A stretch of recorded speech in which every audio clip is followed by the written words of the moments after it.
अरे कैसे ना मर्द हो जी, तुम जब महिलाओं के लिए नहीं लड़ सकते हो और हम जैसे औरतें जब महिलाओं के लिए आवाज़ उठाते हैं तो हमारे घर जलाने का बात कहते हो, हमें जान से मारने की बात बोलते कैसे? आखिर नरेंद्र मोदी बोलते कैसे? क्योंकि वहाँ पे तो बीजेपी की सरकार है, बीजेपी का सरकार नपुंसकों की सरकार है, इसीलिए वहाँ पे अभी तक नेट बंद किया गया था ताकि वहाँ का कोई वीडियो बाहर। दोगला वहाँ पे बैठा हुआ वो सीएम जो अपने आप को सीएम कहता है, जो एक इंसान कहलाने लायक होता है। ये सीएम साहब, अगर आपकी बीवी और बेटी और बहू को हम यहाँ पे नंगा खड़ा कर दे और पूरी पब्लिक उनको नंगा होते हुए नपुंसकों से तो मेरी जूती नहीं डरती है, जान भी ले लोगे ना तब भी इस आवाज़ को बंद नहीं करा पाओगे। आखिर कितने औरतों का वो लोग आवाज़।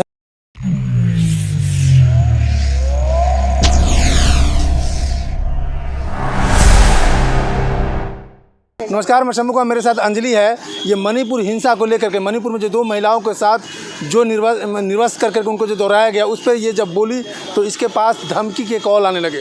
सबसे पहले ये बात करते हैं कि मणिपुर पर तुम क्या कर रही हो, कि मणिपुर पे जो 2 महीने के बाद जो वीडियो वायरल हुई, शायद 2 महीना पहले पीएम मोदी अगर कुछ बोलते मणिपुर की जनता को लेकर के तो शायद इस तरह घटना नहीं होती। पीएम मोदी बोलते कैसे? आखिर नरेंद्र मोदी बोलते कैसे? क्योंकि वहाँ पे तो बीजेपी की सरकार है ना, और बीजेपी का सरकार नपुंसकों की सरकार है, इसीलिए वहाँ पे अभी तक नेट बंद किया गया था ताकि वहाँ का कोई वीडियो बाहर नहीं आए। फिर भी सच को कोई कब तक छुपा पाएगा? आखिर सच बाहर आया ना और खुल गई ना वहाँ के बीजेपी सरकार की राज। और सबसे बड़ा वो दोगला वहाँ पे बैठा हुआ वो सीएम जो अपने आप को सीएम कहता है, जो एक इंसान कहलाने लायक नहीं है, बीरेंद्र सिंह, वो कह रहा है कि आम बातें होती रहती है। एक बात बताइए सीएम साहब, अगर आपकी बीवी और बेटी और बहू को हम यहाँ पे नंगा खड़ा कर दे और पूरी पब्लिक उनको नंगा होते हुए देख ले तो आप कहिएगा आम बात है? नहीं कहेंगे वो आम बात है, क्योंकि उनकी अपनी बेटी बहू पे आ जाएगी। क्या तुम्हारे देश की महिलाएं तुम्हारी बेटी बहन नहीं है? वो महिलाएं तुम्हें वोट दे के सीएम नहीं बनाई है? अरे कैसे ना मर्द हो जी, तुम जब महिलाओं के लिए नहीं लड़ सकते हो और हम जैसे औरतें जब महिलाओं के लिए आवाज़ उठाते हैं तो हमारे घर जलाने का बात कहते हो, हमें जान से मारने की बात कहते हो। अरे तुम नपुंसकों से तो मेरी जूती नहीं डरती है, जान भी ले लोगे ना तब भी इस आवाज़ को बंद नहीं करा पाओगे। आखिर कितने औरतों का वो लोग आवाज़। आपको धमकी कब आने लगा?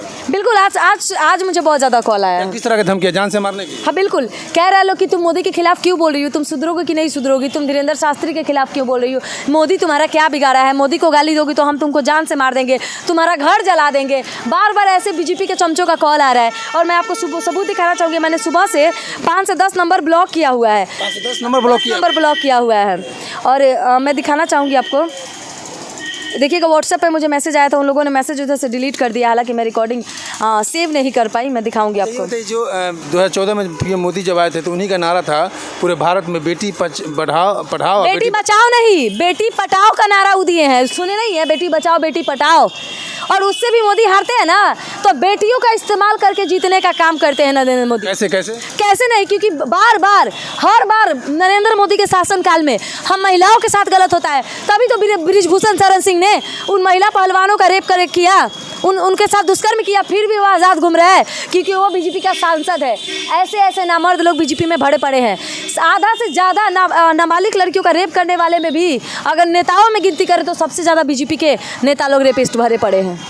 अच्छा, ये पीएम मोदी बोले कि ये बहुत दुख हुआ हमको मणिपुर। कितना दुख हुआ?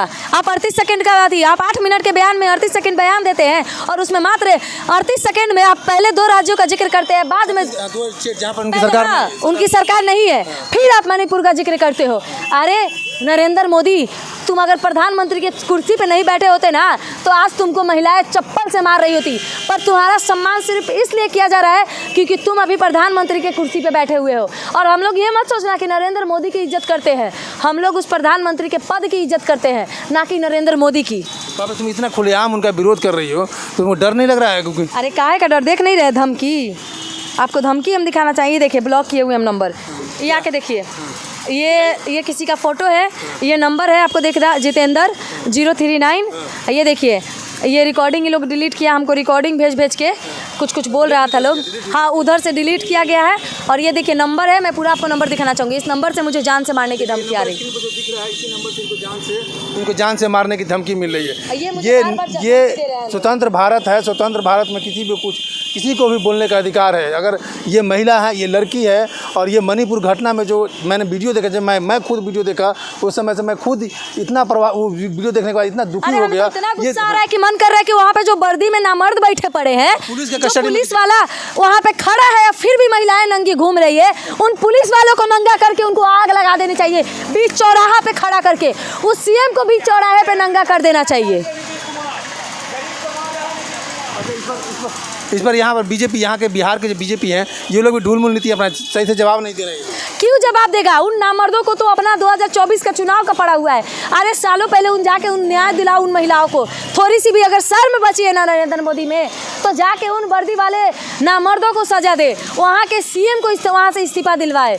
इस्तीफा क्या दिलाए? उन्हें कड़ी से कड़ी सजा दिलाए। सिर्फ इस्तीफा से हम महिलाएं मानने वाले नहीं हैं, बिल्कुल नहीं मानने वाले हैं। आप लोग कुछ प्रोटेस्ट कुछ कर रहे हैं, करेंगे? बिल्कुल करेंगे। और मेरा कहना है कि उन महिलाओं को हक है उन दरिंदों को सजा देने का। कोई पुलिस और कानून पे हमें भरोसा नहीं रहा, ना तो उन नामर्द सीएम पे हम लोग को भरोसा रहा, ना ही उन दरिंदे पुलिस वालों पे भरोसा रहा। वो सारे जितने भी 200 के 200 दरिंदे हैं, और उस सीएम और पुलिस वालों को हम महिलाओं को हाथ में सौंप दे, उनको सजा सिर्फ देने का हक हम महिलाओं का है। अच्छा, आप इसमें किसको दोषी मानते हैं? राज्य सरकार, केंद्र सरकार, दोनों को हम मतलब चले, केंद्र सरकार में बीजेपी की सरकार है और वहाँ भी बीजेपी की सरकार है। जब सरकार बीजेपी की वहाँ बनी तो पूरा इंडिया वो ढोल पीटे कि मेरी सरकार मणिपुर में बन गई है, लेकिन जब वहाँ दुष्कर्म क्यों नहीं? जब दुष्कर्म हुआ तो मणिपुर में क्यों नरेंद्र मोदी चुपकी साधे हुए हैं?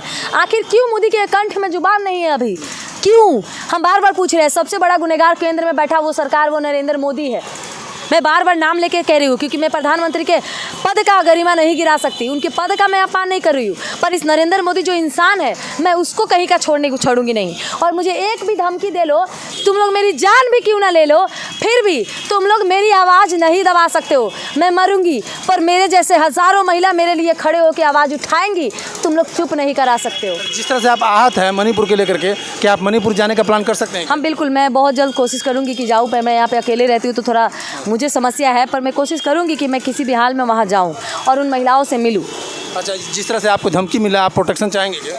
बिल्कुल, क्योंकि जिस तरीके से मुझे कह रहा है कि लोग मेरा घर जला देगा, तुम इनकम टैक्स पे रहती हो, हम तुमको मरवा देंगे। बीजेपी वाले ही फ़ोन कर रहे हैं, मैंने आपको नंबर दिखाया बार बार, हज़ार नंबर से मुझे कॉल आ रहा है, बार बार मुझे जान से मरने की धमकी दी जा रही है। तो अगर मुझे कुछ हो जाता है तो मैं एक बात पूरी जितने भी लोग इस वीडियो को देख रहे हैं उनसे हाथ जोड़ के प्रार्थना करूँगी कि प्लीज़ अगर मैं मर भी जाऊँ तब भी आप जितनी महिलाएं इस वीडियो को देख रहे हैं वो लोग मेरे लिए आवाज़ उठाएगा। मुझे बिल्कुल फ़र्क नहीं है कि मेरी ये अंजलि है और ये उनके लिए भी आवाज़ उठा रही है। मणिपुर के जो महिला है उनके साथ जो घटना हुई है उसके लिए आवाज़ उठा रही है, और उस आवाज़ को उठाने के लिए बिहार ही नहीं, ये मणिपुर भी जा सकती है। मैं शंभू कुमार, कैमरा जर्नलिस्ट राजेश के साथ, पटना। अगर मेरे चैनल को लाइक और सब्सक्राइब नहीं किए तो लाइक करें, सब्सक्राइब करें। Thank you so much.